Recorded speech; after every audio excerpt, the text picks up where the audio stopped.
ito po, gisa ko po muna bago ko po isahog sa aking gata na na labong. Tapos, what is that? Yung nyug.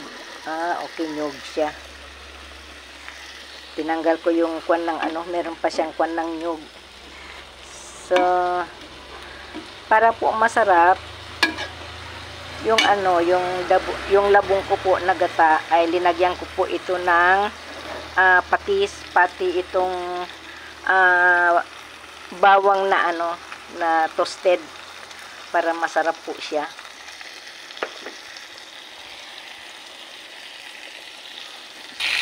Po, pwede ko na po siyang ilagay sa labong at himayin ko pa po yung saluyot para sa po niya. Toppings ko na lang po yun. Ito po, naihalo ko na po siya. Yung hipon. Tapos, pakuluin ko po siya para maluto at ilalagay ko po yung saluyot po. Patuyuin po muna natin ng ng kaunti para mag-penetrate yung gata sa sa labong, kasi yung asawa ko kasi Bicolano, so nung pumunta yung biyanan ko noon dito sa Zamboanga ay yan po, tinuruan rin po niya ako maggata.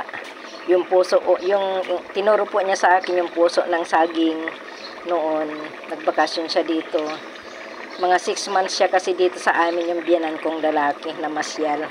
So, kailangan, medyo tuyo-tuyo po yung yung luto ng husto, yung, napadami po ng sabaw nung yung unang piga. So, ayan po, medyo, na natin, sinet aside ko muna yung, yung hipon kasi baka madurog siya kay marami siya yung gata. Tsaka ito rin po yung saluyot na ilalagay ko. Okay, lagay ko na po yung saluyot po para maging yummy po siya. Okay. Para maluto po siya. Lagyan na natin yung saluyot para maging yummy.